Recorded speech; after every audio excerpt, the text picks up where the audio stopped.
Bonjour, bonjour à tous. Et donc, si cela vous convient, je vais donc demander à Madame Diarra Labil, qui est donc la conseillère juridique de la mission, de procéder aux propos introductifs. Et encore, merci à tous d'être là. Merci. Merci beaucoup, chère Élie, chers amis, chers collègues. Je suis ravie vraiment de vous accueillir aujourd'hui et de très tôt pour cet événement virtuel intitulé « Faire vivre la francophonie juridique, le rôle des Nations Unies ». Et je tiens sincèrement à vous remercier d'être avec nous. La francophonie juridique, et je n'ai pas besoin de le préciser, c'est une langue bien sûr, mais c'est aussi un système, un mode de pensée et une façon de raisonner. Comme sauront très bien l'expliquer nos éminents panélistes, chaque langue dispose en effet de subtilités et d'une structure qui se traduisent en termes de concepts juridiques, lesquels n'ont pas nécessairement pour leur équivalent dans d'autres langues.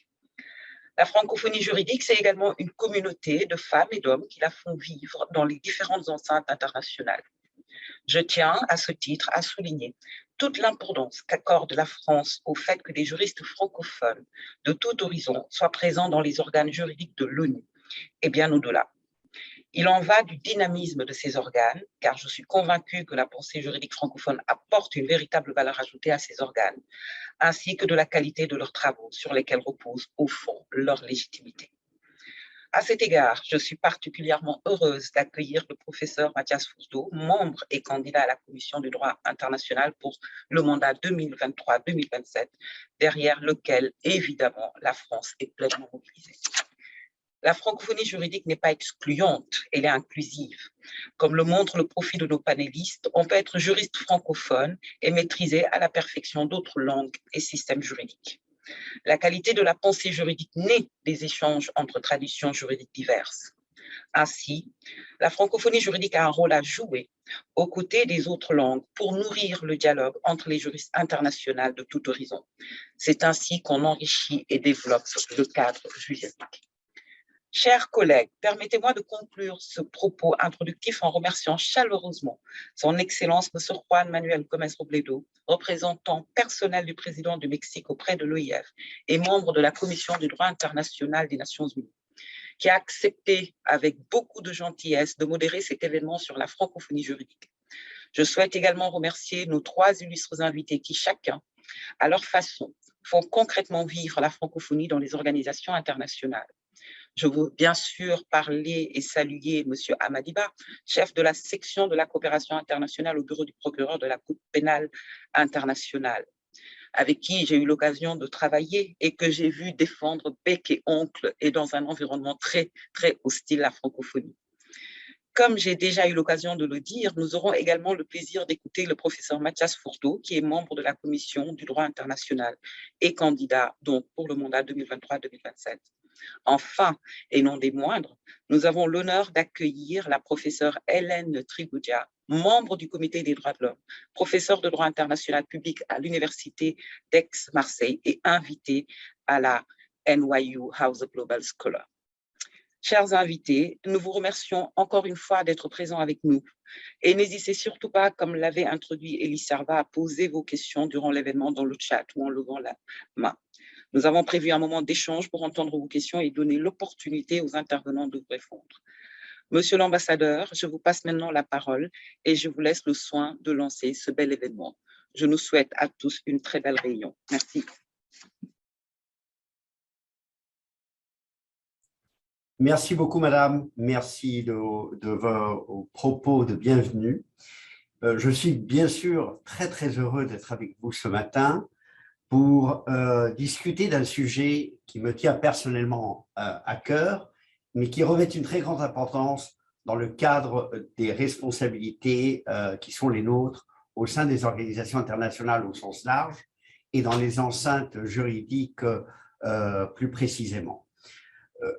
Cette discussion aujourd'hui est centrée sur la francophonie juridique et son rôle au sein des Nations Unies. Je dirais également que notre discussion d'aujourd'hui porte d'une manière plus large sur le multilinguisme. Le multilinguisme est quelque chose qui ne concerne pas uniquement les francophones et les francophiles, comme c'est mon cas, le multilinguisme concerne tout le monde, et même au-delà de celles et ceux qui parlent une des 6 langues officielles des Nations Unies. On voit de plus en plus, d'ailleurs, aux Nations Unies, des délégations s'adresser dans leur propre langue, que ce soit par exemple le portugais ou l'allemand, en payant de leurs frais les coûts d'interprétation. Ça prouve l'attachement de ces pays à pouvoir s'exprimer en leur langue. Ce qui ne veut pas dire qu'on va tout d'un coup ajouter 1 ou 2 langues officielles à celles dont on dispose déjà, mais ça traduit l'importance que nous portons tous à ces sujets. Alors, le français, si on peut se réjouir du fait que le français est bien présent dans les instances juridiques telles la Cour internationale de justice, dont le français est une des 2 langues officielles et langue de travail, aux côtés de l'anglais, et c'est le cas également de la Cour de justice de l'Union européenne. D'ailleurs, le français est, je crois, la seule langue de travail de la Cour de justice de l'Union européenne. Si on peut se réjouir de ce fait, il est évident qu'on assiste depuis de nombreuses années déjà à une véritable régression du français dans un très grand nombre d'organisations internationales. Je prends pour exemple l'OEA, qui me paraît l'exemple le plus extrême, l'Organisation des États américains, a le français en tant que langue officielle parce que le Canada et Haïti sont 2 pays membres pour lesquels le français est la langue officielle. Eh bien, on ne parle jamais français à l'OEA. Les documents ne sont jamais traduits au français. Pire, les arrêts de la Cour interaméricaine des droits de l'homme ne le sont pas non plus. Alors, où faut-il trouver la raison de cet état de fait? Et je pense qu'aux Nations Unies, même si j'ai été absent des Nations Unies pendant quelques années, je pense que le constat est le même. La raison tient d'une part à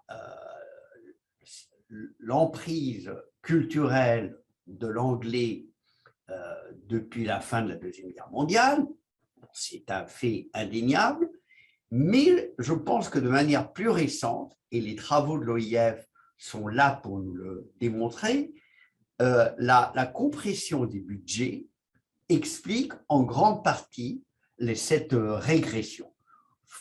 Faute de budget, ce sont toujours les services de traduction et d'interprétation qui font les frais. Les langues autres que l'anglais sont toujours les dernières à être, les documents sont toujours, dans d'autres langues, sont toujours les derniers à être traduits. Et je pense, et c'est ce qui rend cette discussion absolument pertinente et actuelle, c'est que la pandémie n'a fait qu'aggraver les choses. Parce qu'on doit travailler sur des méthodes nouvelles, parce qu'il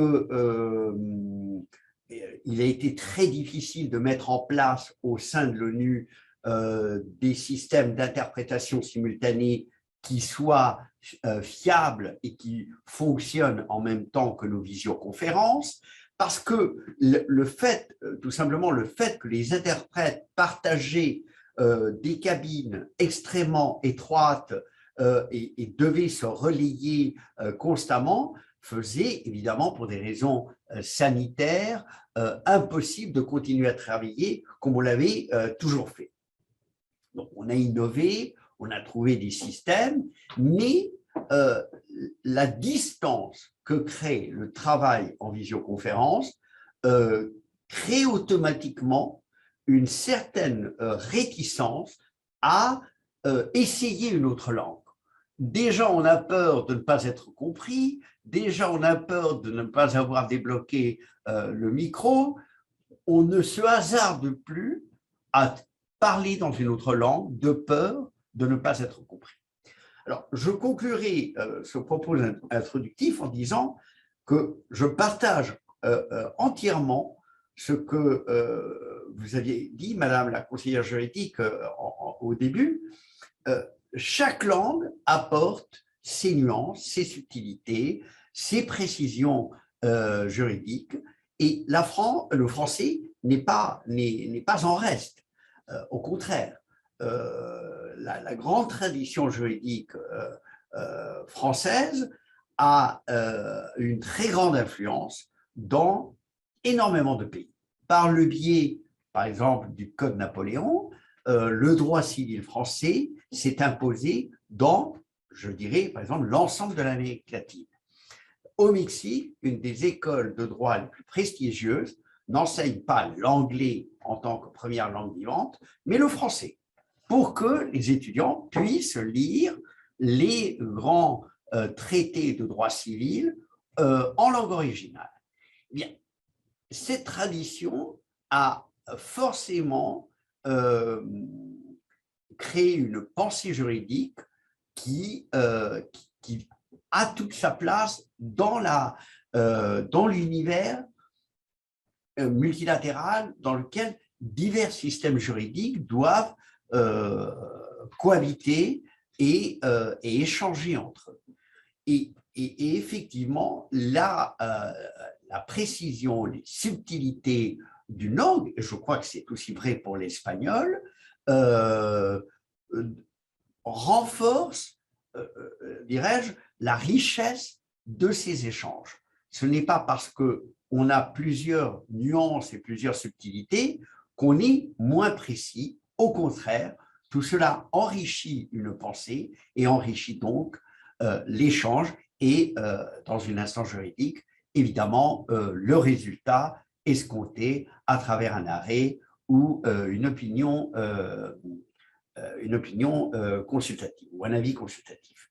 Donc, j'en resterai là, mais dans un constat de très forte régression, aggravé par la pandémie, mais en saluant en même temps les efforts de la grande famille de la francophonie, de l'OIF en particulier, de la France bien sûr, mais le français est une langue qui n'appartient pas qu'à la France, et nous sommes très heureux, en tout cas mon pays est très heureux de faire partie de cette grande famille francophone. C'est, comme je le dis, quand j'explique pourquoi j'ai mis mes enfants à l'école française, je leur dis en tant que Mexicains, nous avons la culture anglo-saxonne partout, autant leur donner une autre vision du monde. Voilà, merci.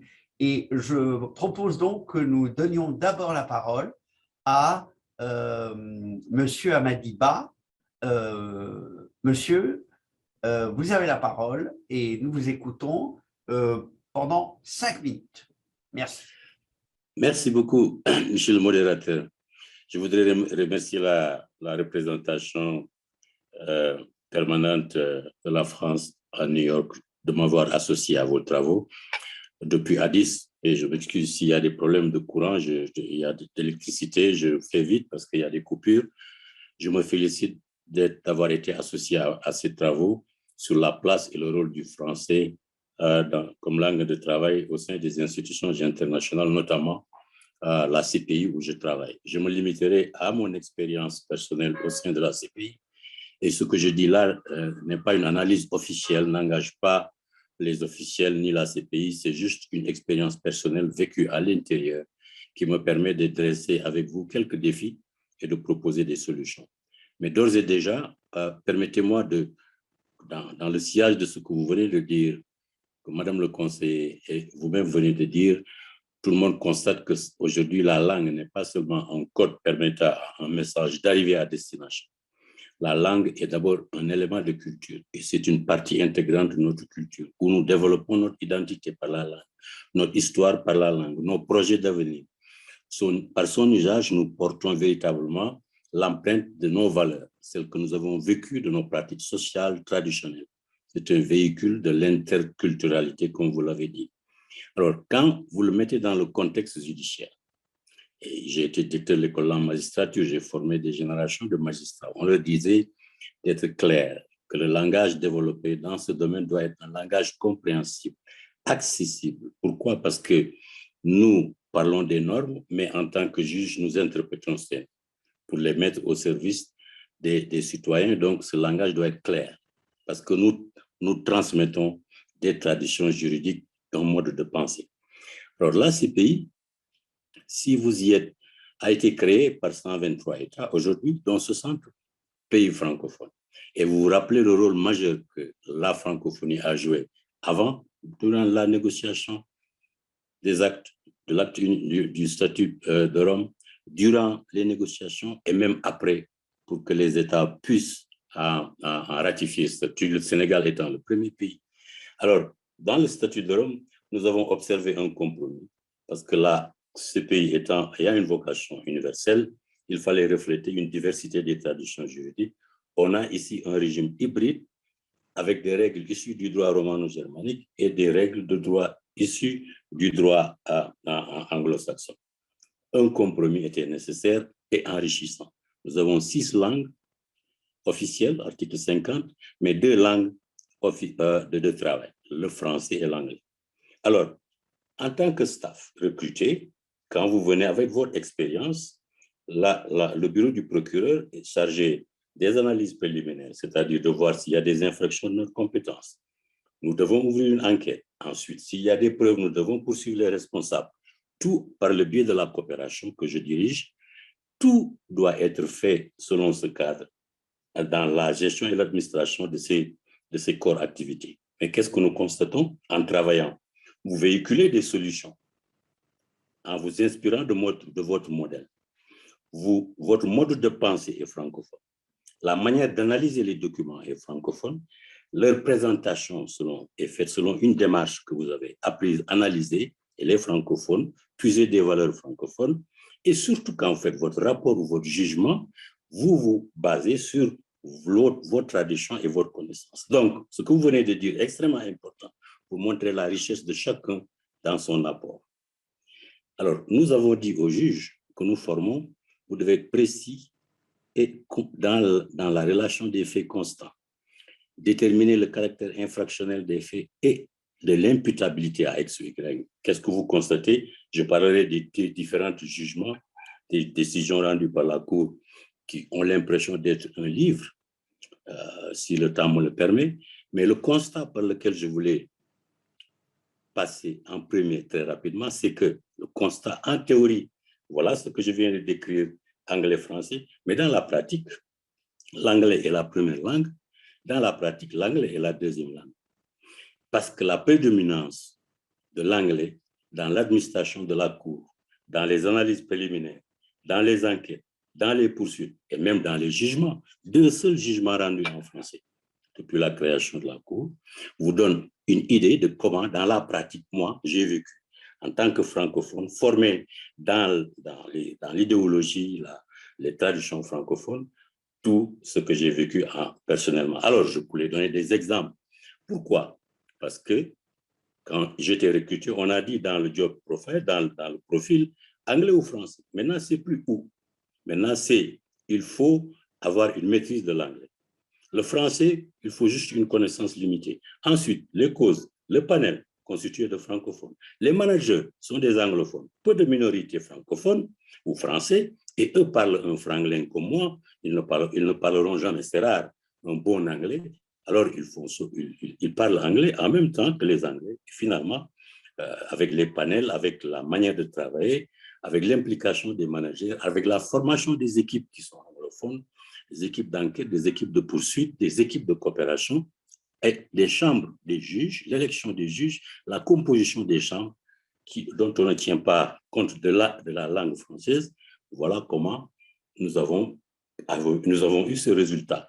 Première langue, anglais, deuxième langue, français. Alors, la conséquence, c'est quoi? Je ne parle pas, la Cour n'a pas encore violé les droits de la défense au nom de l'usage de la langue anglaise. Non, vous avez des décisions, et je vous le dis, dans l'affaire Lubanga, Katanga, dans Almadi, où les juges ont fait droit à des demandes strictes, très pointues des accusés pour que les documents soient traduits, etc. Je parle plutôt du décalage entre la langue qu'on comprend et la langue qu'on ne comprend pas, dans laquelle on est jugé, le problème de légitimité, le problème de crédibilité, etc. Alors, quelle est la solution? Brièvement, je vois des solutions internes. L'ancien procureur a fait énormément d'efforts. Nous avons recruté des francophones, nous avons essayé de réorganiser des chambres, les équipes, mais l'actuel procureur est beaucoup plus systématique, bien venant d'un pays anglophone. Je vais avoir un adjoint francophone, a-t-il dit. Je ne dis pas forcément français, mais francophone. Il y aura des équipes francophones. Il a commencé à travailler sur les équipes unifiées pour un équilibre des langues. Et puis, on tient compte des identités culturelles, des personnes qui vont sur le terrain. On avait des équipes anglophones qui allaient dans les pays francophones, Côte d'Ivoire, car les enquêteurs étaient plus anglophones avec des interprètes. Ça coûtait excessivement cher et la preuve était difficile à récolter. Ou si on la récolte avec énormément de difficultés. Alors, maintenant, on est en train, selon les leçons, de réajuster avec la vision du nouveau procureur. Je termine en concluant sur l'approche interne, c'est véritablement changer tout ce que je viens de dire, recrutement, panel, l'idée des managers et la refonte des équipes et la révalorisation du français. Mais l'approche extérieure, c'est ce que nous avons conclu la dernière fois. J'étais à Paris le 2, séminaire sur la langue française, la langue de travail des institutions internationales à la Sorbonne. La conclusion, c'est penser en français, dépenser pour le français et mutualiser nos efforts pour le français. Je peux développer, mais le temps ne le permet pas. C'est de dire, écoutez, la problématique, vous venez de la poser, continuez à la poser pour que les gens soient conscients que nous aussi, nous transmettons nos valeurs. Nous n'avons aucun complexe. Nous avons des choses à dire et nous devons être respectés. Dépenser, il y a un coût et il faut le mettre. Et puis, mutualiser, c'est que si on prend l'exemple de les Nations Unies ou de l'OIF, grâce à l'OIF, il y a eu 60 États et ça continue. Mais l'OIF est forte de ces réseaux. Réseau des médiateurs francophones, réseau des ministres de la justice francophones, réseau des ONG francophones, réseau des procureurs francophones. Alors, je pense que dans les recrutements, dans la présence de la francophonie, dans toutes ces institutions, en pourvoyant des visiteurs professionnels, en donnant des stagiaires et en étant présents, debout, nous avons un accord avec la francophonie. Il faut la rendre encore plus dynamique avec la présence de francophones à tous les niveaux. Je pense que cette approche interne, approche extérieure avec le fait de penser, de dépenser, de mutualiser nos efforts peut être une solution. Je vous remercie. Et je suis très honoré et j'attends vos questions. Mais c'est moi qui vous remercie, Monsieur Amadiba. Ce que vous venez de dire est absolument passionnant, mais surtout très encourageant, parce que tout commence en fait par une prise de conscience. Et cette prise de conscience est déjà là. Et c'est à nous maintenant de continuer et d'être en rapport constant pour mieux pour mieux mener ce combat. C'est ce que nous faisons précisément ce matin. Je voudrais maintenant donner la parole au professeur Mathias Forteau, qui, en plus de ses compétences juridiques, est un grand défenseur du français à la Commission du droit international, et j'en suis témoin. Monsieur le professeur, vous avez la parole. Merci beaucoup, monsieur l'ambassadeur, et merci à tous. Je me félicite de ce bel événement qui porte sur un thème effectivement tout à fait crucial pour lequel les activités des uns et des autres et les efforts des uns et des autres seront tout à fait déterminants. Alors, sur le diagnostic, je pense que très largement, je concours et je souscris à ce qui a été dit. Le diagnostic est mitigé. C'est-à-dire que le français dans les enceintes onusiennes du droit international est encore très présent et est encore à certains égards une langue privilégiée, notamment devant les juridictions internationales. Par ailleurs, il a quand même comme atout le fait qu'il existe encore aujourd'hui une doctrine internationaliste en langue française qui est très vivante et qui continue de l'être et qui n'a pas cédé sur ce terrain-là. Et je crois que de ce point de vue-là, c'est encourageant pour l'avenir. Dans le même temps, évidemment, je ne dirais pas le déclin, mais des préoccupations sont évidemment se renforcent avec le déclin du français dans certaines enceintes, et c'est une lutte de tous les instants pour être certain que le français garde sa place aujourd'hui dans les enceintes onusiennes. Mais c'est sur quoi je voudrais mettre l'accent aujourd'hui, ce qui me paraît le plus essentiel, et c'est ce que je trouve intéressant dans la notion de faire vivre la francophonie, c'est de pouvoir mesurer quelle est la part de volontarisme qui est nécessaire et quels sont les efforts qui doivent être menés pour renforcer et défendre la place de la francophonie juridique et du multilatéralisme. Et sur ce point, je voudrais simplement aborder 2 points qui me paraissent fondamentaux. Le premier point, et c'est peut-être le plus difficile, mais le plus important, c'est de réussir à convaincre les autres États, notamment les États anglo-saxons, pour lesquels leur langue est dominante, de les convaincre de la nécessité de pouvoir travailler en plusieurs langues. Et je pense que ça n'est pas forcément évident pour une personne qui parle anglais constamment et qui travaille en anglais au sein des Nations Unies de toujours mesurer à quel point la divergence des langues a un impact sur le fond des solutions. Et je crois que de ce point de vue-là, quelques efforts pourraient être menés au sein des Nations Unies, et j'entrevois des efforts dans 2 directions.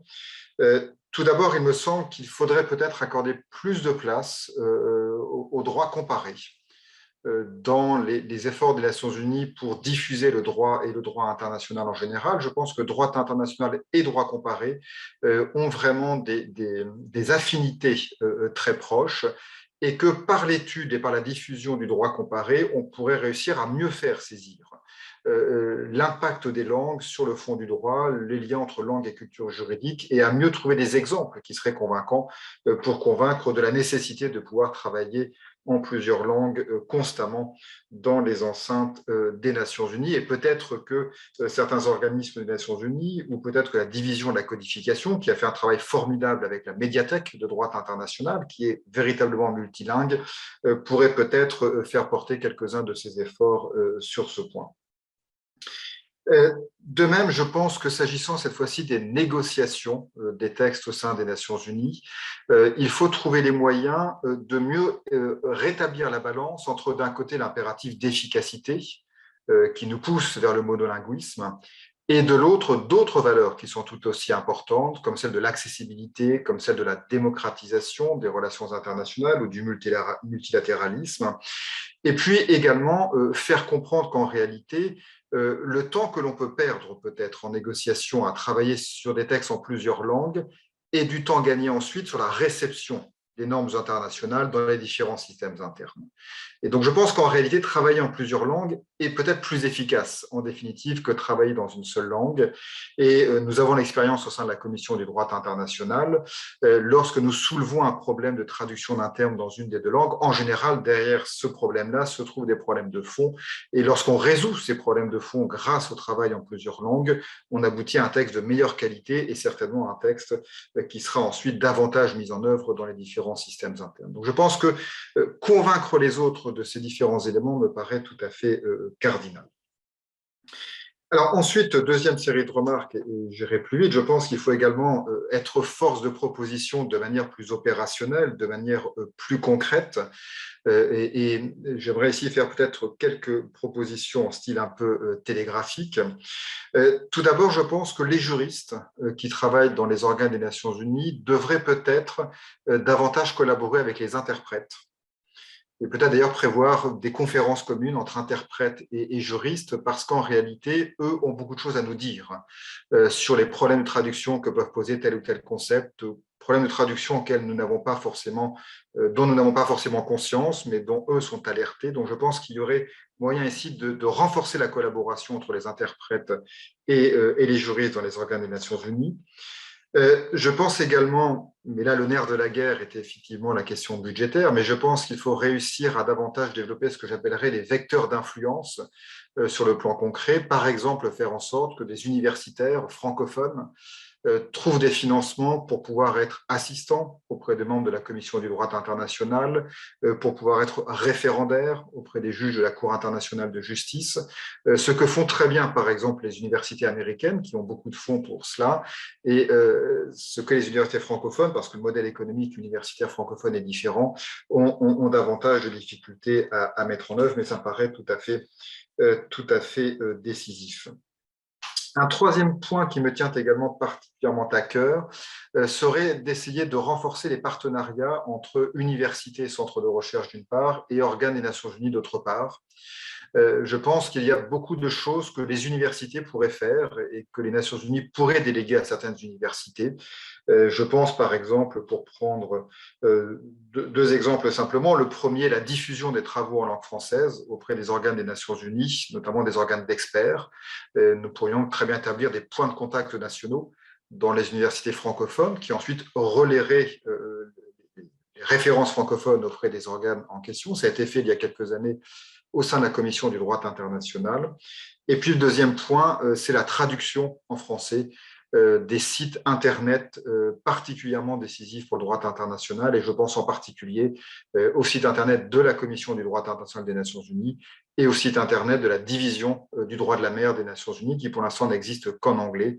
Et je pense que là encore, pour renforcer l'accessibilité du français, de la langue française et des travaux en langue française sur le plan du droit international, il faut mener un effort pour que ces sites Internet soient traduits en français et qu'ensuite ils soient actualisés également en langue française. Mais je pense que des centres de recherche francophones seraient tout à fait disposés à participer à ce type d'effort, mais ça suppose de mettre en place une collaboration entre les organes des Nations Unies et ces universités. Et voilà, je m'arrêterai là parce que je pense qu'on pourrait encore formuler de nombreuses propositions, il y aura sans doute des questions, mais je crois que le mot-clé, c'est celui du volontarisme, et dans un contexte qui, pour ma part, est encore un contexte optimiste. Je pense qu'on a encore beaucoup d'atouts à faire valoir. Simplement, il faut se donner les moyens de continuer à faire vivre la francophonie juridique. Merci. Merci beaucoup, cher Mathias, pour ces très, très belles propositions et très utiles. Il y a un point qui m'a beaucoup frappé, c'est effectivement celui du travail en plusieurs langues. En effet, il est beaucoup plus efficace que de travailler en une seule langue et les laisser la traduction pour la fin. On a cette tendance à dire on verra ça après, et au moment de la traduction, lorsque le texte a été accordé, les véritables problèmes de fond surgissent. Mais je m'arrête là pour donner la parole à Madame la professeure Tigrouja, membre du comité des droits de l'homme. Je suis certain que vous avez des choses très intéressantes à nous dire dans votre expérience au sein du comité. Vous avez la parole, Madame. Merci beaucoup, Monsieur l'ambassadeur. Et je remercie également la représentation permanente de la France à New York de m'avoir associée à ce très bel événement, effectivement, et qui porte sur une question absolument centrale. Et Monsieur l'ambassadeur l'a dit tout à l'heure, je trouve que l'événement intervient aussi à un moment qui est absolument capital, puisqu'on a cette pandémie. Et l'un des effets négatifs, des multiples effets négatifs ou des dommages collatéraux de la pandémie, c'est précisément dans le travail quotidien des organes de traité de protection des droits de l'homme. Je vais parler essentiellement de cette expérience au comité. C'est effectivement le multilinguisme. Pourquoi ? Parce que, Monsieur l'ambassadeur, vous l'avez rappelé, on a essentiellement travaillé en ligne depuis le début de la pandémie, et pour des raisons pratiques, pour des raisons d'économie budgétaire, de compression, vous l'avez rappelé, le plus pratique est de travailler en anglais. Et donc, cela veut dire que depuis 1 an et demi, beaucoup des réunions des organes de traité de protection des droits de l'homme se sont faites dans une langue unique, c'est-à-dire l'anglais, avec évidemment les difficultés que vous avez rappelées. On peut bien maîtriser l'anglais, mais pour autant ne pas s'exprimer de manière aussi précise, de manière aussi claire que quand on parle dans sa langue maternelle. En tout cas, je parle pour moi. Donc, ça veut dire aussi des échanges qui sont un petit peu moins riches, des échanges qui sont exclusifs, c'est-à-dire qui excluent les personnes qui ne peuvent pas, de manière claire et précise, évoquer avec les collègues des questions juridiques complexes en ligne. Donc, je trouve que cette réflexion qui est menée est absolument cruciale à un moment justement où l'on commence en tout cas pour les organes de traité de droits de l'homme, à réfléchir sur l'après-pandémie et ce qui peut être gardé en ligne. Et si l'on garde des activités en ligne, évidemment, ce qu'il faut avoir à l'esprit, c'est que ça ne peut pas se faire au prix du multilinguisme, au prix de la richesse des échanges, au prix de la précision et de la profondeur des échanges. Donc, merci d'avoir, je dirais, dès le départ, rappeler aussi cet effet de la pandémie actuelle sur la question des valeurs linguistiques et la question de la francophonie juridique et du multilinguisme, évidemment, qui est lié très fortement à la francophonie juridique. Alors, du point de vue, évidemment, du droit international des droits de l'homme et des droits de l'homme, la francophonie juridique et bien entendu le multilinguisme, quelque chose d'absolument fondamental, puisque, on l'a rappelé également, quand on parle de francophonie, quand on parle de multilinguisme, en réalité, on parle aussi de substance, on parle de valeurs, et on parle de valeurs de droits de l'homme, de démocratie, d'état de droit, on parle de pluralisme, on parle d'inclusion, on parle de diversité, et donc ce qui est très intéressant dans ce nécessaire rappel de la promotion de la francophonie et du multilinguisme, c'est que justement, on parle en réalité d'universalité, alors je vais parler des droits de l'homme, mais d'universalité des droits de l'homme, et encore une fois, quand on parle de multilinguisme, il ne s'agit pas d'utiliser une langue à l'exclusion des autres, mais au contraire d'inviter l'ensemble des locuteurs à participer à la conversation juridique internationale, que ce soit en matière de droits de l'homme ou pour la Commission du droit international sur des questions évidemment un petit peu plus larges. Et de ce point de vue-là, je rejoins tout à fait ce qu'a dit le professeur Forteau et qui est absolument fondamental, l'importance du droit comparé. Rappeler aussi que quand on adopte des décisions au plan international, on doit aller regarder ce que disent dans d'autres langues, d'autres organes internationaux. Et évidemment, c'est une valeur qui me tient particulièrement à cœur dans le travail du comité, puisque j'essaie de faire en sorte que le comité sorte de ce que j'appelle l'isolationnisme interprétatif et aille voir ce que dit la Commission africaine et la Cour africaine de protection des droits de l'homme, les organes interaméricains de protection des droits de l'homme ou d'autres dans d'autres langues. Donc ça, c'est absolument fondamental. La promotion de la francophonie juridique, vous l'avez également un petit peu évoqué, ça renvoie par ailleurs à la promotion de l'accès au droit, de l'accès à la justice et de l'accès à la connaissance juridique. C'est la manière dont moi je perçois les choses, encore une fois, en tant que membre d'un organe de protection des droits de l'homme. Ça veut dire quoi? Ça veut dire aussi rendre accessible au plus grand nombre, et pas simplement, comme le professeur Forteau l'a rappelé, à une élite qui parlerait et qui maîtriserait bien l'anglais. Le professeur Forteau a parlé de démocratisation, et je crois qu'il a parfaitement raison, mais rendre accessible au plus grand nombre l'essentiel de ce que produisent les institutions internationales. Ça ne sert à rien d'adopter des traités internationaux, des textes internationaux, ou pour le comité des droits de l'homme, des décisions internationales, si finalement elles ne sont pas diffusées ou elles ne sont pas comprises par le plus grand nombre, et en particulier par les destinataires de ces instruments ou de ces textes. Donc, de ce point de vue-là, quand on parle de francophonie, et quand on parle de constats optimistes, pessimistes, j'en fais de mon point de vue, je dirais presque une question de droits de l'homme. C'est une question aussi d'accès à la justice et à la connaissance. Alors, parmi les solutions qui pourraient être optimistes, évidemment, mais qui pourraient être envisagées pour améliorer cette francophonie juridique, certaines ont été déjà évoquées. Alors, effectivement, rendre beaucoup plus visible, rendre beaucoup plus accessible le produit des réflexions, des travaux des différents organes des Nations Unies, dont le Comité des droits de l'homme, traduire les documents rapidement. Il y a trop de décisions que nous adoptons qui, jusqu'à aujourd'hui, ne sont pas traduites en français, en espagnol ou dans les autres langues officielles des Nations Unies. Et encore une fois, ça pose un problème pour les victimes, la société civile, les États qui finalement n'ont accès qu'à une documentation en anglais.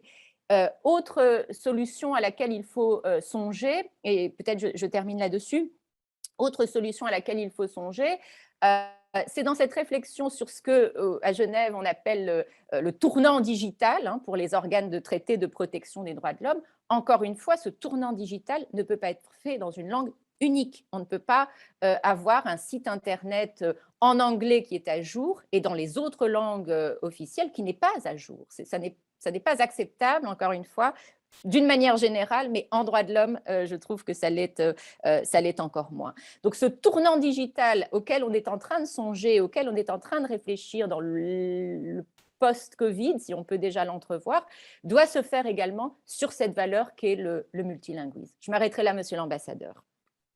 Bon, merci beaucoup, Madame la professeure. J'ai beaucoup aimé vos propos au sujet de l'accès à telle ou telle langue. Et je voudrais rappeler, par exemple, qu'il y a très longtemps, un ancien délégué mexicain à la 6e commission s'est battu pendant à peu près 6 ou 7 ans avec le secrétariat des Nations Unies à New York et avec le greffe de la Cour à La Haye, de la Cour internationale de justice à La Haye, pour qu'on puisse avoir des résumés des arrêts et des avis consultatifs en espagnol pour aider les étudiants de langue espagnole. Ça a pris énormément de temps, personne ne voulant assumer cette tâche, et la Cour, à juste titre, ayant peur qu'on utilise une langue autre que l'anglais ou le français dans une affaire contentieuse. Donc, finalement, on s'est mis d'accord que ces résumés qu'on trouve maintenant de manière systématique dans les 6 langues officielles en ligne assez rapidement après qu'un arrêt ait été rendu, a son origine dans ce souci de multilinguisme et d'accès parce que la plupart des étudiants d'Amérique latine ont sans doute une bonne base de connaissances de l'anglais, mais pas forcément du français, et ça limite énormément donc leur possibilité d'enrichir leur culture de droit international. Mathias Forteau rappelait l'importance de la médiathèque lancée par le Bureau des affaires juridiques à New York, qui est remarquable, qui est absolument remarquable, qui est peut-être encore assez méconnu, mais qui est vraiment un outil remarquable. Et je crois également, et pour conclure, que nous devons revaloriser également le rôle, le travail, la profession des interprètes et des traducteurs. C'est une véritable profession. Ce sont des personnes qu'on ne voit jamais, qui sont dans l'ombre, mais qui font un travail remarquable, de très haute qualité pour la plupart, et qui sont des personnes extrêmement intelligentes, parce qu'elles ont une habileté pour passer d'une langue à une autre. Moi, je suis toujours fasciné par leur façon de raisonner. Ce sont des personnes très intelligentes et avec lesquelles nous devrions être en dialogue, c'est-à-dire leur expliquer au début d'une session du Comité des droits de l'homme, pendant cette session, nous allons aborder un sujet extrêmement complexe sur le plan de la terminologie, du lexique. Il y a des termes nouveaux, peut-être, en matière, par exemple, de genre. Il y a des termes nouveaux que les traducteurs ne sont pas forcément, ne maîtrisent pas forcément. Des termes assez récents comme l'intersectionnalité, c'est quelque chose de nouveau. Comment traduire cela? Quels sont les équivalents, etc. Donc, voilà, je pense que notre échange a été extrêmement intéressant, mais il est temps maintenant de passer la parole au public. Et Madame Servat, donc ce sera votre rôle maintenant de donner la parole aux intervenants et intervenantes. Merci, Excellence. Merci à l'ensemble des intervenants. Effectivement, maintenant, nous souhaitons ouvrir la parole à la salle. N'hésitez pas à lever la main et nous souhaitons également donc accueillir les personnes qui ont des questions ou commentaires avec nous à l'écran, avec ou sans image, à votre convenance. N'hésitez pas sinon à poser votre question dans le chat. Donc, nous ouvrons maintenant la salle aux questions pour avoir ce moment d'échange et ce dialogue interactif. Donc, surtout, n'hésitez pas. Merci. Je vois une première question. Je vais donc accepter dans la salle Monsieur Nassib Ziadé. Je vous invite à poser vous-même votre question. Bonjour.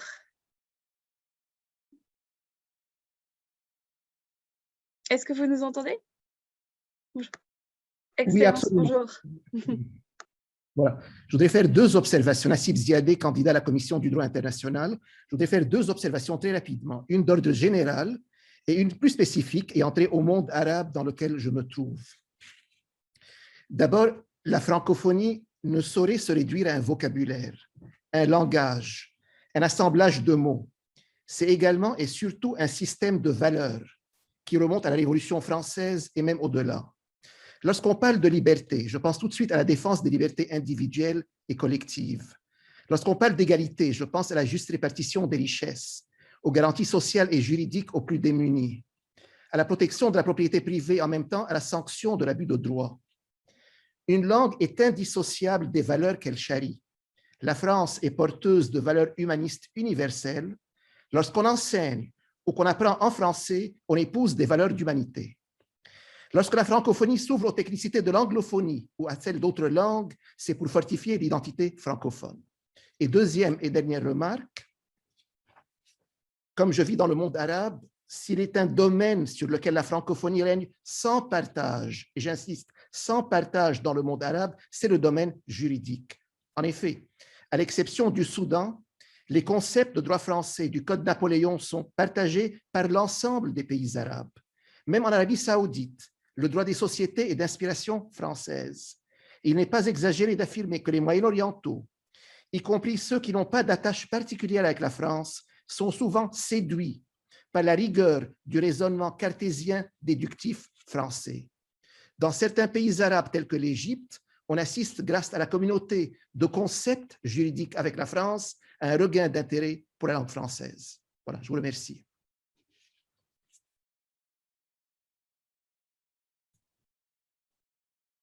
Merci beaucoup pour votre contribution, monsieur. Et il va sans dire que je pense que nous partageons entièrement tout ce que vous venez de dire. Est-ce que nous avons d'autres questions? Nous avons à l'instant une autre question. Je vais également donc promouvoir une autre question avec nous pour se présenter ainsi que poser la question ou faire le commentaire.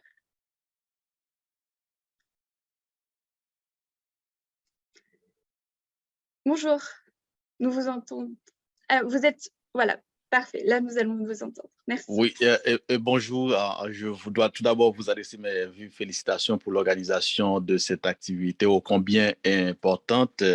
Donc moi, mon nom c'est Wisnik Panier, je suis un délégué à la 6e commission de l'Assemblée générale des Nations Unies, je représente Haïti et je suis très heureux de suivre cette discussion sur l'évolution de la langue française.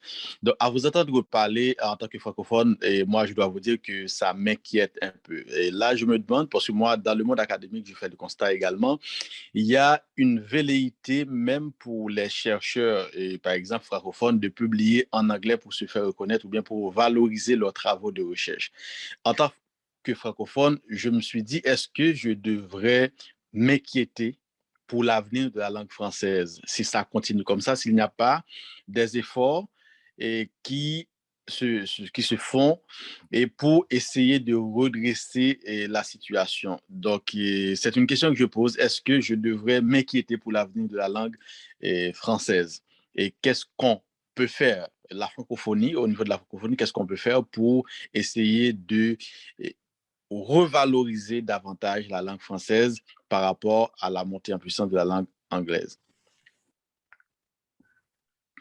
Merci, monsieur, pour votre question. Je pense que c'est une question qui est adressée aux deux professeurs, Mathias et Hélène, qui veut répondre.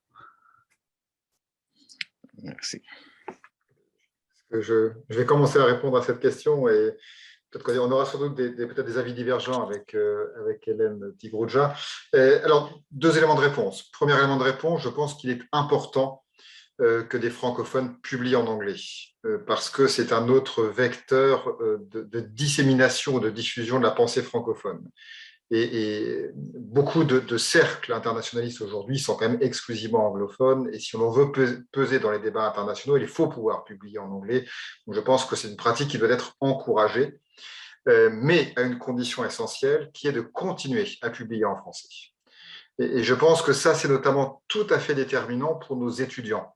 Que nos étudiants aient toujours à leur disposition une doctrine en français qui leur permette, lorsque eux découvrent le droit international, de pouvoir se confronter à des écrits en langue française qui seront beaucoup plus nuancés que si l'on lisait les mêmes écrits en langue anglaise faits par des francophones. Donc je pense qu'il faut les deux à tout prix, mais il ne faut surtout pas céder sur le français. Et donc je pense qu'il faut avoir un pied dans les deux mondes. Et c'est au fond aussi ça la vertu du multilinguisme, qui n'est pas contre l'anglais, mais qui est pour le français, pour l'anglais et pour les autres langues, évidemment. Donc de ce point de vue-là, ma réponse serait sur ces deux temps-là. Mais on est parfaitement d'accord, Mathias. Au contraire, je suis tout à fait d'accord avec ce que tu dis. Votre question, monsieur, est centrale. Et effectivement, le message qui est véhiculé par le monde anglo-saxon, c'est si vous voulez faire une carrière internationale, il faut publier en anglais. Je crois qu'effectivement, c'est pas tout à fait comme ça qu'il faut voir les choses. Et à l'inverse, comme le dit Mathias, je crois que il faut à la fois continuer à rendre disponible dans sa langue, donc ça peut être aussi en espagnol, hein, il faut aussi promouvoir la doctrine hispanophone, la doctrine arabophone, lusophone, etc. Et la rendre accessible en anglais. Et la rendre accessible en anglais, et je suis en train de travailler là-dessus, puisque je suis en train d'écrire en anglais un ouvrage qui a été d'abord publié en français. Rendre accessible en anglais, ça ne veut pas dire penser différemment. Ça veut dire rendre accessible en anglais la manière dont on pense le droit en français. Et je crois que c'est ça aussi qui va permettre de faire en sorte que l'on diffuse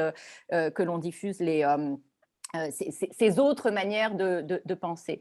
Et alors, si je peux juste faire un lien avec ce que disait le professeur Forteau tout à l'heure sur le droit comparé. Le prolongement du droit comparé, c'est que aussi, l'un des enjeux de la francophonie ou du multilinguisme, c'est que les organes internationaux n'utilisent pas simplement des ressources doctrinales en anglais, mais utilisent aussi d'autres ressources dans d'autres langues. C'est quelque chose d'ailleurs que j'avais eu l'occasion de dire lorsqu'il y avait eu les célébrations du 70e anniversaire de la Commission du droit international, en disant il faut que ces organes-là citent de la doctrine davantage, de la doctrine francophone, hispanophone, etc. Donc je crois que c'est ça l'enjeu aussi du multilinguisme, droit comparé, mais aussi doctrine comparée. Bon, d'accord, je vous remercie pour votre réponse, mais en fait, mon inquiétude est toujours là en tant que francophone. Par exemple, je prends l'exemple, par exemple, j'étais à l'Université de Laval, qui est une université, je dirais, francophone, mais quand on regarde, 90 à 95% de la communauté, en fait, de la documentation, les articles scientifiques qu'on nous soumet, c'est presque tout en anglais. Et donc, et puis, comme je vous ai parlé de cette velléité des chercheurs francophones, même des Français, et pour avoir une place dans le monde scientifique, il faut se débrouiller pour publier et en anglais. Moi, ce qui, à mon avis, va faire regresser la valeur de la langue française à travers le monde scientifique, je prends par exemple dans le cas d'Haïti, qui est un pays créolophone et francophone. Et quand on regarde, par exemple, les différentes ONG qui travaillent en Haïti, la langue de travail devient presque automatiquement l'anglais. Donc, même les Haïtiens dont leur langue maternelle, c'est le créole ou bien l'anglais, doivent se débrouiller pour s'exprimer, pour comprendre l'anglais. Et donc, moi, je pense qu'on devait quand même trouver un moyen pour promouvoir davantage et pour inciter davantage les chercheurs, par exemple, à publier davantage en anglais et avoir des revues scientifiques, par exemple, beaucoup plus cotées qui essayer de faire le contre-poids par rapport à l'anglais. Mais sinon, on risque de courir à la disparition du français. Souvent, le cas d'Haïti, on va trouver, par exemple, des écoles qui donnent des cours d'anglais un peu partout à travers le pays, alors que le niveau de français est totalement en baisse dans le pays. C'est un pays francophone, mais il y a une velléité des jeunes à apprendre à s'exprimer en anglais, alors que le français, la qualité du français est totalement en baisse. Donc, ça reste pour moi une préoccupation, une inquiétude qu'on devrait vraiment... Donc, voilà. Merci beaucoup pour vos commentaires, monsieur. Je pense que la réponse tient en un mot, c'est le volontarisme auquel faisait allusion le professeur Forteau. Et ce volontarisme, on l'a vu au cours de l'histoire, des pays ou des régions qui ont su faire valoir la place de leur langue. Songez au Québec, songez à la Catalogne, songez au débat linguistique en Belgique. Il y a une part de volontarisme qui est politique, évidemment, aussi, pour revendiquer la place d'une certaine langue. Et en vous écoutant, et en écoutant également monsieur Ziadé tout à l'heure, j'ai immédiatement pensé à une discussion qui a eu lieu pas plus tard qu'hier avec des collègues anglo-saxons. On discutait, on échangeait un petit peu autour du programme que nous propose le secrétaire général, notre programme commun, le dernier rapport du secrétaire général. Et dans ce rapport qui est très riche, le secrétaire général parle du besoin, de la nécessité d'un nouveau contrat social. Alors, on voit immédiatement d'où ça vient, et les anglo-saxons n'ont pas hésité à dire, évidemment, c'est la pensée française qui s'insère dans le rapport du secrétaire général, c'est Rousseau et tous ses amis. Oui, bon, mais ici, ça prouve qu'il n'y a qu'en français qu'on aurait pu exprimer cette idée d'un contrat social qui fait appel à un certain nombre de valeurs humanistes, universelles, qui ont été très bien évoquées par M. Ziadé.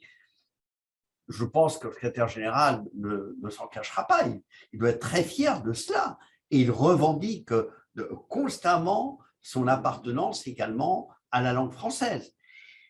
Mais c'est dire à quel point nous devons faire preuve de volontarisme si nous voulons arriver à nos fins. Donc, dans votre cas, je pense qu'il va falloir qu'à l'avenir, vous puissiez travailler en anglais et en français, comme l'ont si bien dit les deux professeurs, si vous voulez effectivement être reconnu dans les enceintes universitaires. On ne peut pas non plus concevoir la défense du multilinguisme comme des vases clos.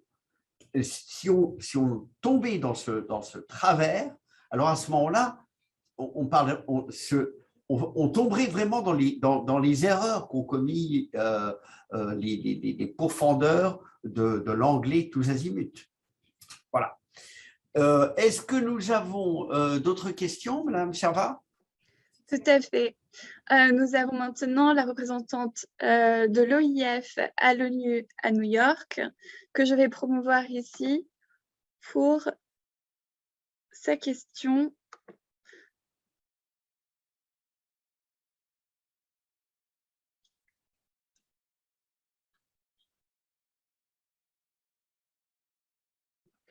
Excellence, est-ce que vous nous entendez?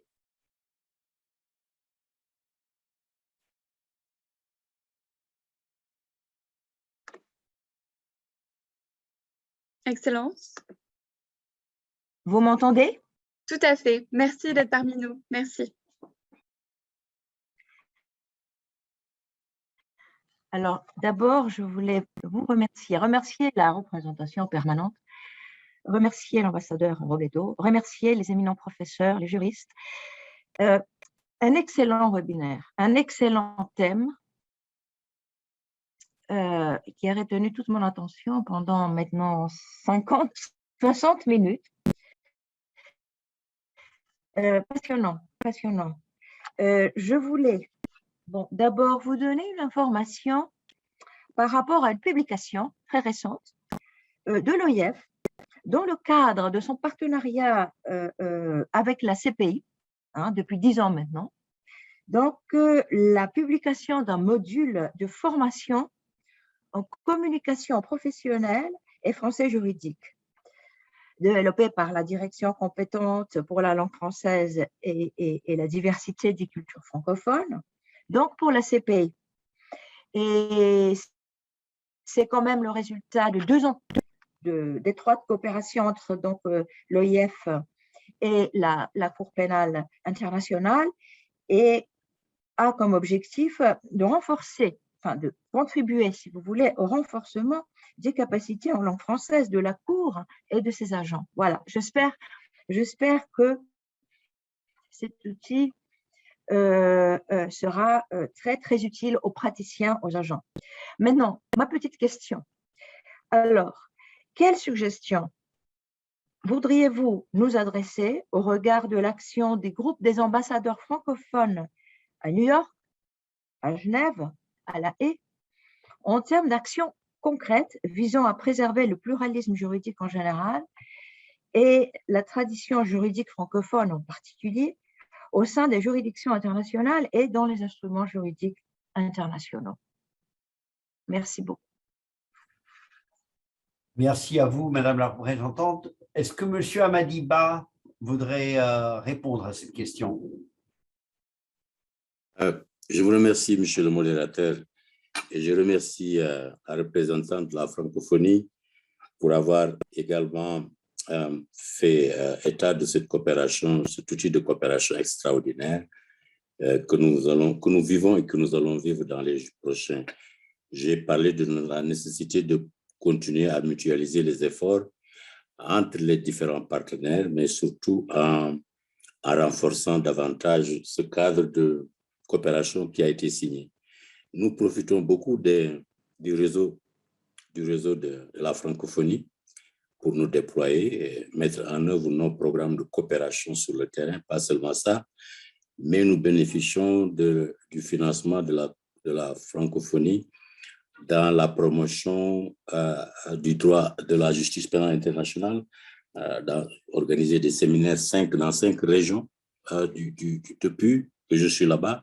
Nous avons initié des programmes d'appui et il y a un programme aussi de formation des formateurs pour les écoles de magistrature. Alors, c'est là où je voulais intervenir de manière beaucoup plus globale pour montrer que ce qui nous arrive, le constat actuel, est un constat qui vient de la faiblesse ou bien du manque de vision ou bien du recul ou de la faiblesse de nos politiques précédentes. Nous devons favoriser le développement des langues, de la langue française, mais des langues de manière générale. Mais nous devons tout faire pour qu'au niveau des universités, les doctorants en droit pénal international, nous devons tout faire pour que les curriculums de formation en droit pénal, droit international humanitaire soient faits dans les écoles de magistrature, ce qui n'existait pas à l'époque où moi-même j'étais auditeur ou j'étais manager d'une école. Aujourd'hui, l'OIF, conscient de ça, est en train de travailler avec la Cour pénale pour que cette formation à la base se fasse à un niveau très élevé. Alors, c'est comme ça qu'on peut développer cet esprit de recherche dans le domaine spécifique, en tout cas de la justice pénale internationale où je travaille. Maintenant, comment renforcer? Nous avons commencé par le biais de nos points focaux de la francophonie dans les différents États, Madame est peut-être au courant, à envoyer les profils de recrutement, c'est-à-dire s'il y a un poste de procureur, d'analyste, de simples fonctionnaires dans des domaines déterminés. Si nous sommes au courant, l'actuel procureur a demandé de manière systématique que ces profils de poste soient partagés. Pourquoi? Parce qu'avant, c'était juste limité à celui qui a une volonté de voir le site de la Cour ou qui est intéressé. Maintenant, systématiquement, les ministères de la Justice et les réseaux la francophonie sont utilisés pour promouvoir ces postes. Je vois également, madame, une autre manière d'envoyer et d'intéresser à la justice pénale internationale, c'est d'envoyer des visiteurs professionnels. Les anglophones le font beaucoup. Je ne suis pas contre la langue anglaise, au contraire.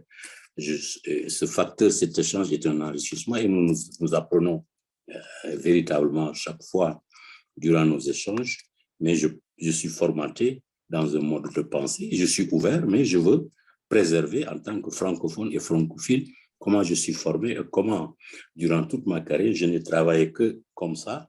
Alors, je suis prêt à changer, à m'enrichir des autres, mais je ne suis pas prêt personnellement.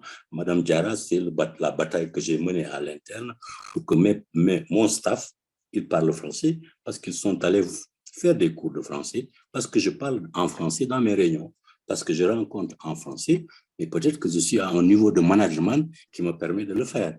Alors, donc, moi, je dis qu'il faut davantage envoyer des francophones à l'intérieur, il faut favoriser des stages et il faut s'intéresser davantage à ce que les juridictions internationales font. Et grâce à ce que nous avons comme bilan entre nos deux institutions, force est de reconnaître que des pas de géant ont été faits. Je demande simplement que d'autres organisations, comme les Nations Unies, comme d'autres institutions, puissent s'inspirer de ce que nous avons fait avec la francophonie depuis, en tout cas que je suis là-bas. Depuis 2008, ça se renforce et même davantage avec les collègues sur le plan horizontal. Donc, voilà un peu ce que je peux dire pour répondre à cette question extrêmement pratique. Comment faire? Et il y a aussi les assistants traducteurs, envoyer des traducteurs. Nous avons demandé une fois que des documents, grâce à l'OIF, soient transmis. C'était d'une importance capitale. Donc, il y a énormément d'actions qui peuvent être menées. Alors, mais la plus grande action politique, c'est les États eux-mêmes la Cour appartient à 123 États qui l'ont signé. Alors, je ne pense pas que durant une réunion, qu'une langue soit seulement la langue de travail à tous les niveaux. Les Hague Working Group à New York, les Hague Working Group à La Haye, si ce n'est pas quelques pays, la France, la Belgique, qui protestent et qui demandent que les documents soient traduits, qui parlent en français, à force est de constater que la plupart de ces réunions sont en anglais. Alors donc, ça peut-être peut aussi changer le paradigme, la pratique quotidienne de l'administration de la Cour tous les jours. Voilà ma petite contribution à cette question. Merci beaucoup pour ces commentaires très, très utiles. Est-ce qu'on a encore le temps pour une dernière question? Tout à fait. Nous avons le temps pour une petite observation de M. Youssef Iti, qui est donc le conseiller juridique du Liban, qui souhaitait faire un commentaire. Et nous avons reçu une petite question, si c'est possible d'y répondre succinctement, qui est la francophonie juridique passe également par l'accès aux documents juridiques, et notamment aux traités internationaux en langue française. Pensez-vous qu'il y a des choses à améliorer sur l'accessibilité du droit international en langue française? Nous avons couvert le sujet en partie, mais nous souhaitons encore entendre les panélistes à ce sujet-là. Et je vais également promouvoir la mission du Liban, Youssef, avec nous pour le commentaire avant de passer aux conclusions, Monsieur l'ambassadeur. Je vous laisse le soin donc après de formuler. Merci à tous. Merci. Je pense qu'on peut écouter notre collègue du Liban et ensuite je demanderai aux trois panélistes de répondre à la question que vous venez de nous transmettre, si vous le voulez bien. Donc, le Liban en premier. Merci beaucoup, Monsieur l'ambassadeur. Très brièvement, et merci Élise. Très brièvement, vous avez droit à 2 Libanais aujourd'hui, puisque le professeur Ziad est bien sûr le candidat présenté par le Liban, mais je souhaitais faire une suggestion et peut-être vous inviter à réagir, notamment en tant que membre de la Commission de droit international et de la CPI. Et pour les professeurs, je pense aussi qu'on doit faire attention, on doit toujours faire attention à bien sûr, lorsque l'on parle en français, pour nous les francophones, peut-être une des erreurs parfois aujourd'hui, c'est peut-être par paresse intellectuelle ou par facilité, on a tendance à faire de plus en plus d'anglicisme lorsque l'on s'exprime. Et je crois qu'il faut aussi qu'on fasse preuve un peu de discipline de notre côté aussi, parce qu'on se laisse peut-être aller à cette facilité. Donc, je souhaitais juste faire cette observation et si vous avez des réactions, j'en serais très ravi. Merci beaucoup.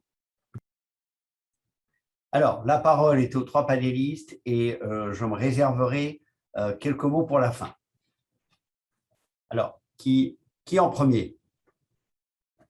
Bon, je vais peut-être parler en premier parce que je serai très brève. Vous avez parfaitement raison sur votre observation. Je chasse les anglicismes. Donc ça, là, je suis absolument convaincue. Ça me heurte l'oreille à chaque fois qu'on a toute une série d'anglicismes. Donc, je pense que préserver la langue, ça passe aussi par faire attention à la manière dont on l'utilise. Donc, je suis tout à fait d'accord.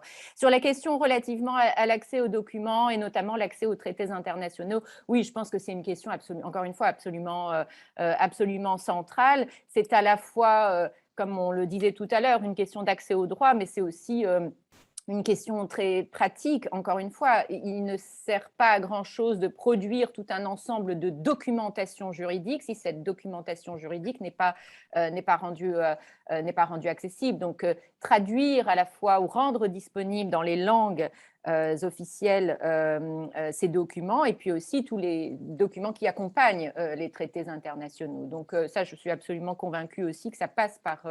que c'est lié à cet accès au droit. Voilà, je m'arrête là pour ne pas entamer davantage le temps. Je pense que quelqu'un parlait tout à l'heure de l'accès, le retard, les publications des universitaires, le retard ou la faiblesse, le manque de visibilité a une cause, l'accès aux documents et l'accès au débat, l'accès à la jurisprudence, l'accès aux décisions. Donc, parmi les causes de ce que un de nos collègues disait et parlait tout à l'heure, c'est justement les universitaires qui interprètent, qui font avancer la vision du droit, l'interprétation par les juges, doivent avoir accès à la documentation. Je peux juste dire que dans ce domaine, quand même, la CPI a fait un grand effort. Si vous voyez le site pour l'accès des statuts, le règlement des preuves, l'organisation de la cour, la mise à jour des affaires. Alors là où nous avons du retard et nous le reconnaissons, et des pas de géants également sont en train d'être faits avec des partenariats avec l'OIF, avec d'autres établissements, c'est s'il y a un coût, les débats ne sont pas accessibles, les décisions ne sont pas tous mises à jour, et c'est là où nous pensons qu'il y a nécessairement des efforts qui doivent être faits. Je ne sais pas si vous m'entendez, mais c'est la contribution que je voulais dire. L'impact, c'est aussi la recherche universitaire qui en pâtit quand il n'y a pas d'accès de documents, mais des efforts sont en train d'être faits.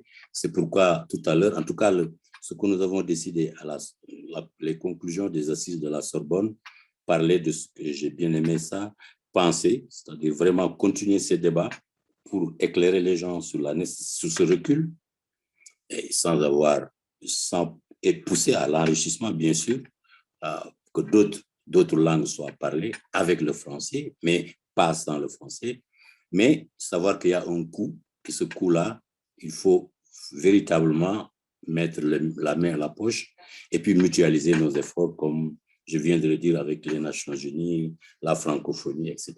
Merci beaucoup. Si je peux ajouter simplement 3 très brèves remarques. La première pour dire que c'est d'abord avant tout moins un problème d'accès qu'un problème de traduction. Il faut d'abord que les documents soient traduits, mais ça suppose aussi qu'on ait du temps suffisant pour vérifier la qualité des traductions. Et dans le travail de la CDI, par exemple, ça prend un temps considérable, mais il faut le faire à tout prix. Deuxième remarque pour indiquer que parfois les documents existent, en français, par exemple, ou dans d'autres langues, mais le site Internet n'est qu'en anglais. Donc, l'accès aux documents passe par une plateforme en anglais exclusivement qui peut parfois empêcher de trouver le document, et c'est une vraie préoccupation. Et puis, troisième remarque, et je vais un peu inverser les choses, je pense qu'il faut aussi que nous soyons, nous, francophones, les médiateurs des documents français à destination des non-francophones. Et je sais que j'ai beaucoup de collègues anglo-saxons qui me disent, par exemple, on a beaucoup de mal à trouver tel document en français parce qu'on ne sait pas comment s'y prendre. Et je crois que c'est aussi un gros travail à réaliser que d'aider les non-francophones à trouver la documentation française et à le faire d'une manière qui soit la plus facile possible. Très bien. Eh bien, je pense que nous avons conclu avec des propositions extrêmement concrètes et pratiques. Je dirais simplement pour ce qui est de la question qui nous a été posée auparavant de comment aider les groupes des ambassadeurs francophones à Genève, à New York, à La Haye, à Vienne. Je pense que tout d'abord, il faudrait que ces groupes se réunissent de façon plus fréquente autour de sujets concrets.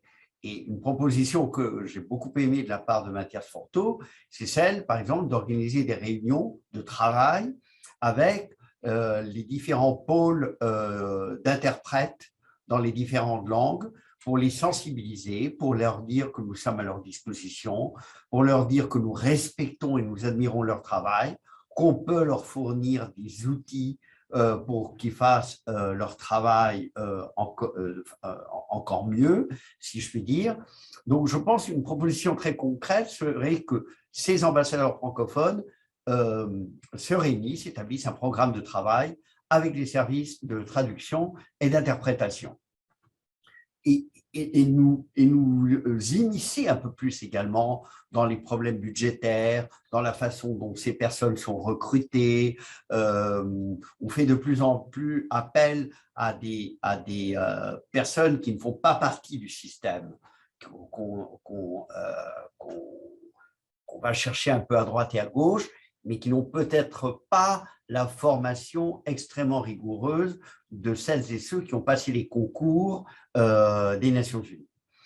Je dirais également, pour reprendre le mot de Mathias, encore une fois sur le volontarisme, qu'il faut que maintenant, puisque nous sommes en 6e commission en ce moment, la 6e commission vient de commencer, que nous puissions, et je proposerai à la mission permanente de la France, que la délégation française et la délégation mexicaine puissions soulever tous ces points à un moment donné lors des débats en 6e commission et évidemment être très vigilants au niveau des budgets visant tout ce qui a trait aux traductions des documents.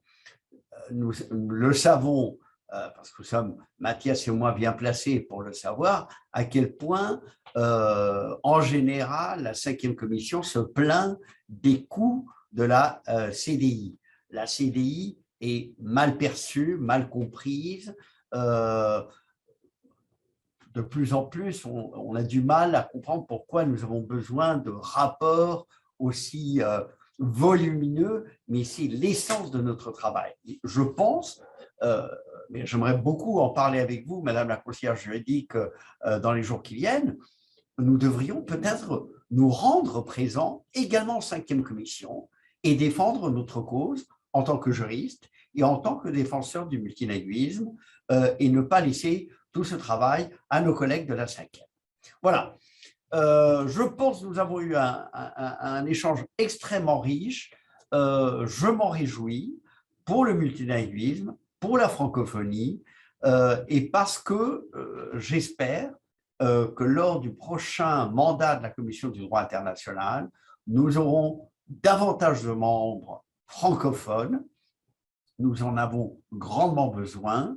Et je suis très content qu'en plus du professeur Forteau, qui est candidat, nous ayons eu la participation d'un autre candidat francophone, M. Ziadé du Liban, à qui nous souhaitons, à tous les deux, nous souhaitons beaucoup de succès dans les élections qui approchent. Alors voilà, merci beaucoup à la mission permanente de la France, à la représentation de la francophonie, à vous toutes et à vous tous. Passez une très bonne journée et à très bientôt.